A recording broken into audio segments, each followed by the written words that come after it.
Oi pessoal, eu sou a professora Analice e na aula de História de hoje nós teremos como tema o café. E aí eu trouxe essa imagem bem bonita do mapa do Brasil com os grãos de café, tá certo?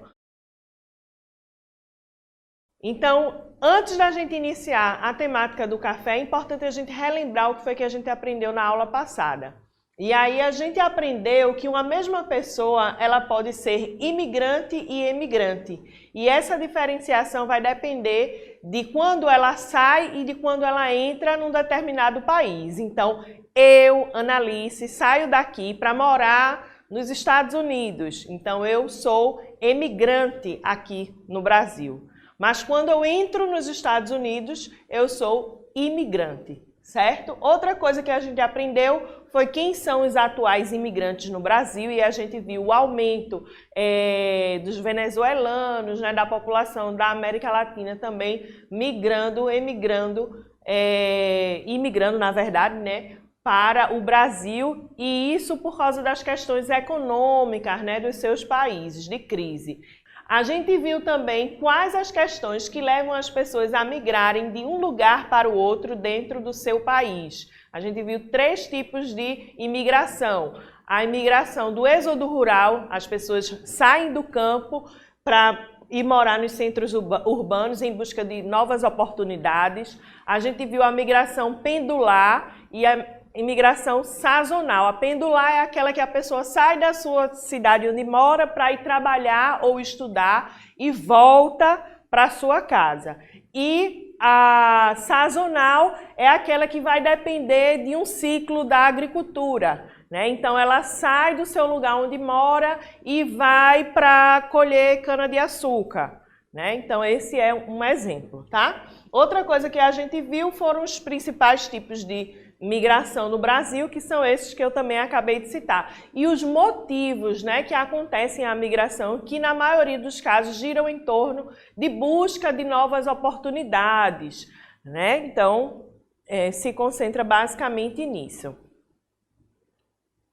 E aí, vamos entrar na temática de hoje, né, da nossa aula de hoje. Não sei se vocês sabiam, mas o café ele é de origem africana, né, mais precisamente das terras altas da Etiópia, como Cafa e Enária. É uma das bebidas mais consumidas do mundo, é o café. Eu adoro um cafezinho, não sei se vocês não são crianças, talvez não gostem muito, mas os pais de vocês com certeza têm um cafezinho passado na mesa aí todos os dias. Opa, passei demais. Então, no Brasil, as primeiras mudas de café foram trazidas pelo militar luso-brasileiro Francisco de Melo Palheta, que contrabandeou da Guiana Francesa no ano de 1727, no começo do século XVIII, certo? As plantações de café, por muito tempo, serviu apenas para o consumo doméstico, ou seja, para consumo próprio, né? O café ainda não tinha, não era uma atividade econômica no Brasil. As plantações eram apenas para consumo próprio, consumo doméstico. Esse sentido de exportar, de vender, de tornar o café mercadoria, isso acontece posteriormente, e é o que a gente vai ver aqui, né? E aí, quando ele se torna essa mercadoria, ou a principal atividade econômica, né, de sustentação econômica do Brasil, a gente chama esse período de ciclo do café. Então, de uso doméstico para a atividade econômica mais importante do Brasil. E aí, esse período, esse ciclo, né, enquanto o café durou como a atividade econômica mais importante do Brasil, durou aí cerca de 100 anos. Né? E isso aconteceu em decorrência da queda nas exportações e o declínio do ciclo da cana-de-açúcar, do ciclo do algodão no Brasil. E também da queda da produção cacaueira, sobretudo na região da Bahia. Os fazendeiros perceberam que a solução seria, então, produzir café. E aí, tanto eles como o Estado, né, passou a movimentar vários investimentos, né, na cafeicultura, nessa produção de café, enquanto agora mercadoria, né, para servir de exportação. E aí o café ele passou a ser o produto fundamental de exportação brasileira, ou seja, venda para fora do país, tá? Vender esse produto para fora do país e assim movimentar a nossa economia. E aí o principal mercado consumidor, ou seja, o principal comprador do café brasileiro foram os Estados Unidos. Alguns países da Europa também, mas o principal comprador do café brasileiro durante esse ciclo aí do café que durou 100 anos foi os Estados Unidos. E foi essencial para o aquecimento da economia brasileira na época, tá? Como eu falei, as outras atividades entraram em declínio. Opa! Então, inicialmente, o café entrou no território brasileiro através do estado do Pará, ou seja, do norte do Brasil, tá? Então, depois as plantações foram aí localizadas da região norte e passaram a se expandir para a região sudeste, que se transformou no lugar de maior destaque do cultivo do café. Então, os estados de maior destaque nessa produção do café foram São Paulo e Rio de Janeiro. O ciclo do café se concentrava no Vale do Paraíba, entre as cidades do Rio de Janeiro e São Paulo, né? Justamente porque nesses estados haviam também condições, né, boas, ótimas condições climáticas para o plantio do café, além de um solo bastante propício, chamado de terras roxas, né, que são aí solos férteis, né, bons para o plantio. E aí foram expandidos no decorrer do tempo e atingiram o interior dos estados de São Paulo e Paraná. Como eu já falei, né? Um estado que era bastante produtivo, né? Com terras roxas, que eram terras férteis, propícias para o plantio, tá? As fazendas de café utilizaram durante muito tempo a mão de obra escrava, isso mesmo. Então, infelizmente, né, na história do nosso país, a gente se utilizou da mão de obra escrava, ou seja, dos africanos, ou melhor, dos negros que foram desafricanizados, né, trazidos da África para trabalharem na condição de escravizados, numa condição de exploração, né? Então, trabalhos que poderiam ser realizados por máquinas, por instrumentos, por materiais, eram realizados por essas pessoas, né? E a rotina desses escravizados nos cafezais era limpar terreno, plantar, colher.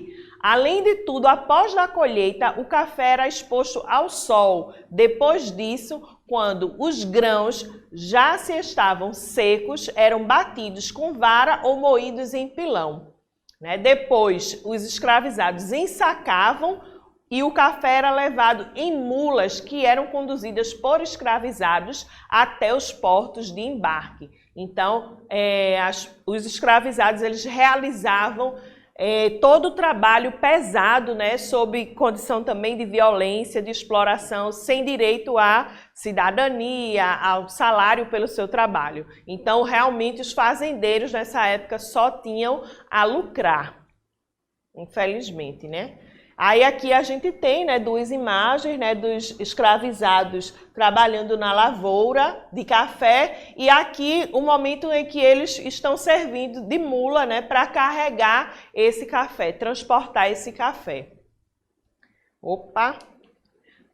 Então, após a realização da abolição da escravatura, em 1888, a custo de muita luta, de muitas revoluções, resistência e também sob uma pressão da Inglaterra, né? O Brasil, infelizmente, foi o último país a abolir o regime de escravidão, de trabalho escravo.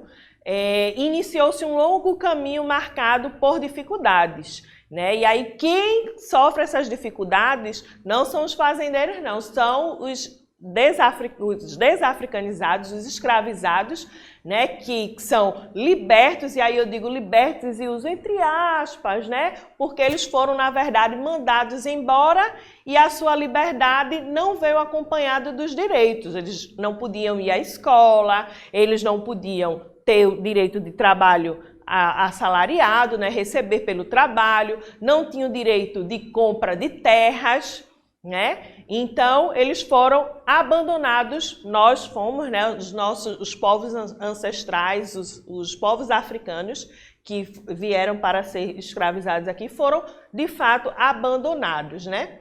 Então, houveram muitas lutas, né, e enfrentamentos dos afrodescendentes contra o preconceito racial, porque, como eu já falei, a liberdade conquistada, né, não foi um presente, ela não veio acompanhada do direito à cidadania plena, esse direito que a gente tem hoje de escola pública, de transporte público, de moradia, que a gente vem falando tanto na aula de história como na de geografia.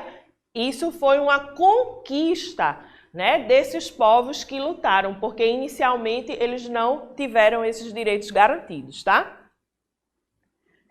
Então não houve um projeto de inclusão social que contemplasse a imensa população de libertos, né? As autoridades não tiveram a preocupação de garantir a terra, a moradia, tá, gente? O trabalho e a educação para as comunidades negras. Então, após a assinatura da Lei Áurea, surgiu um movimento que exigia a indenização, veja que absurdo, indenização por parte do governo para os senhores, né? Os donos, os que eram aí o dono dos escravizados, porque éramos como se fôssemos objetos, né? Mercadorias, né? Então esse é o grande absurdo também da nossa história. E aí a região sudeste, que foi a principal produtora de café, né, o principal centro econômico e político do Brasil, diante dos lucros obtidos durante o ciclo do café, isso contribuiu para o desenvolvimento industrial e urbano dessa região. Então, essa região, em relação às outras, ela se desenvolveu mais rápido, tá? Porque ela recebeu alguns investimentos que iria favorecer a essa atividade econômica de transporte, de exportação do café. Então, fez com que a região se destacasse em relação às outras, né, do Brasil, e recebessem investimentos. Que investimentos, professora? Construção de ferrovias, né, com o objetivo de promover aí o transporte dos grãos de café, né, e o desenvolvimento das cidades, né, também. Então, entretanto, se comparar, tem um detalhe, né, porque ainda assim, se a gente for comparar essa industrialização, esse início aí de processo de desenvolvimento que a gente vivenciou, né, em relação à Europa e aos Estados Unidos, ocorreu de maneira lenta e atrasada, né? Então, após a abolição, regiões mais antigas que cultivavam o café entraram em crise, porque agora eles iam precisar pagar, né, pelo serviço daqueles que trabalhavam na lavoura do café. E eles não consideravam que pessoas negras fossem dignas de receber esse salário, de receber pelo trabalho, tá? Então, ocorreram os incentivos políticos para a imigração dos europeus no Brasil, também na tentativa de fazer com que o país se tornasse mais branco, né? Aí agora eu vou trazer para vocês algumas curiosidades do café, né? Então, aproximadamente 1,6 bilhões de copos de café são consumidos diariamente no mundo todo. É por isso que é uma das bebidas mais importantes, mais consumidas no mundo, né? Então, cerca de 1/3 do café mundial sai do Brasil. Vocês sabiam disso? Até hoje a gente tem esse destaque no mercado internacional do nosso café. O Brasil se tornou o maior exportador de café em 1860, quando produziu cerca de 26 milhões de sacas de café. O café é o segundo produto mais negociado do planeta Terra, só perde para o petróleo, né? Os maiores produtores do café no mundo são o Brasil, Colômbia, México e o Vietnã. E aí, agora a gente vai falar desse declínio do café, porque como eu disse para vocês no início, o café ele durou durante 100 anos, né? Ele foi a principal atividade econômica do país, né? E aí quando é que isso vai diminuir ou vai perder esse destaque, né, como principal atividade econômica do país? Então, quando em 1929 acontece a crise, né, nos Estados Unidos da Bolsa de Valores. Como eu disse para vocês, o principal comprador do café brasileiro eram os Estados Unidos. E aí eles interrompem, né? Eles param de comprar o nosso café e a nossa economia quebra, vai lá para baixo, né? E aí isso coincide também com o processo de industrialização, que desembocou enquanto força econômica, desbancou, na verdade, né? Ele era a principal atividade econômica e aí, tanto com a crise, os Estados Unidos param de comprar e com o processo de industrialização, de urbanização, ele perde esse destaque de principal ou de única atividade econômica importante para o nosso país, tá? E aí, para encerrar a nossa aula, eu deixo aqui 3 questões. A primeira é: o plantio do café no Brasil já teve seu início como atividade econômica ou apenas para consumo doméstico? Segunda questão: quando o café se tornou a principal atividade econômica do país e durante quanto tempo? E, por último, quais os tipos de mão de obra do ciclo do café? Foram 2, a gente viu aí, tá? Então, por hoje é só. Espero que vocês continuem se cuidando, se protegendo, usando máscara, higienizando, não aglomerando, tá, pessoal? Para a gente poder aí voltar ao nosso normal, com saúde, todo mundo com segurança. Um beijo para vocês e até a próxima aula. Tchau, tchau!